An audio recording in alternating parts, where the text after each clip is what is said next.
says, there is a hadith that says that a woman can take a man's intelligence away, and another one that says there is no great fitna for men than women. What is the interpretation of these hadiths?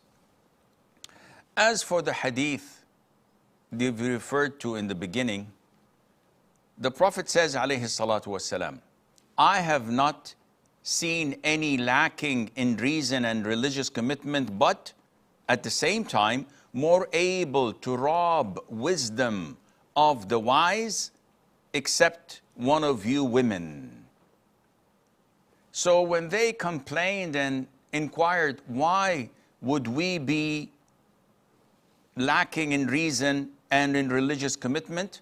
The Prophet ﷺ explained by saying, your lacking of reason is, Allah mentioned in the Quran that the testimony of one man is equal to 2 women. So you are half of the man's testimony.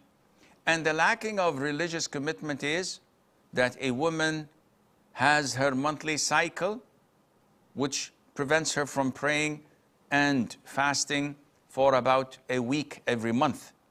And that would reduce her religious commitment. Not that she's sinful, of course, but because of that which Allah is testing her with, she is lower in religious commitment than a man is.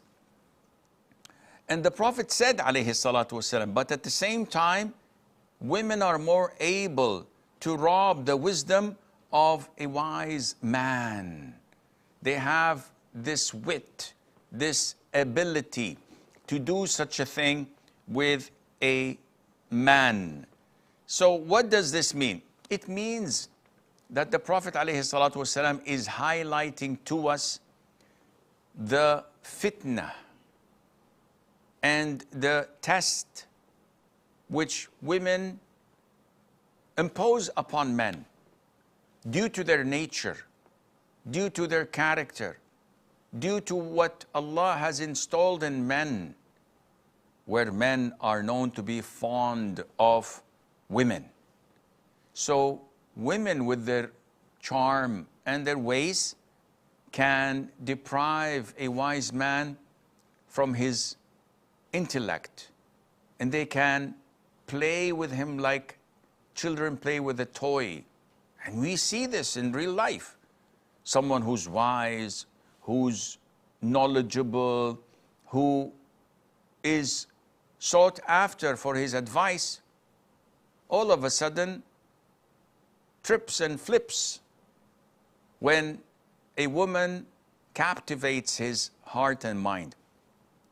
He's wrapped around her finger and she has full control over him. And we wonder, subhanAllah, what's wrong with this guy? He's known to have a sound reasoning, but now look at him. This happens. Now, we cannot sugarcoat this.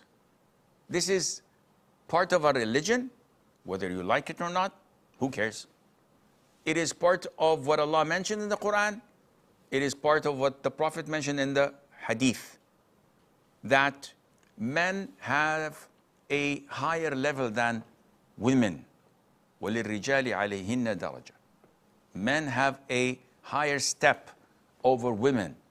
And men are guardians and protectors, as mentioned in Ayah 34, chapter 4, Surah An-Nisa.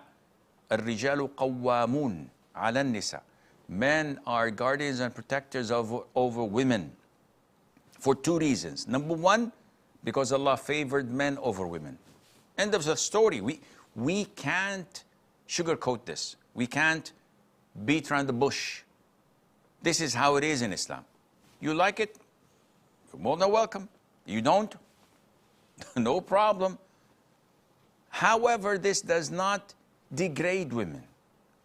It doesn't mean that women are worthless, as so many men use such hadith to look down at their wives or their daughters and sisters. Imbecile ignorance. They do this all the time. This does not change the subject that Allah Azza wa Jal had favored men over women. Nevertheless, the Prophet highlighted, alayhi salatu wasalam, the aspects that women lack some competencies when it comes to men. And that is the lacking of memory sometimes in the case of testimony. So many women could be much more intelligent than men. They can be higher in education and in degree. They can be professors in mathematics and physics. And men can be deficient, can be ignorant, don't have the capacity. Yet what the Prophet was referring to, alayhi salam, was an aspect of Sharia which is related to testimony and being a witness over a specific thing. Likewise, their religious commitment, their inability to pray for 7 or 8 days a month or fast. This is a test from Allah, something that Allah preordained upon women. Women have no control over it, and there's no sin on them. Nevertheless, this is how Allah Azza wa Jal mandated it. But there are so many women who exceed men in religious commitment. They pray more night prayer, they fast more voluntary fasting, they read more Quran, they can be more knowledgeable in Islam and in fiqh, in aqeedah. Does not mean anything that they are of a lower grade, that we look down upon them. But this is how Allah made things so that the ship of life could sail on with one captain and lots of assistants and helpers, and Allah Azza wa Jal knows best.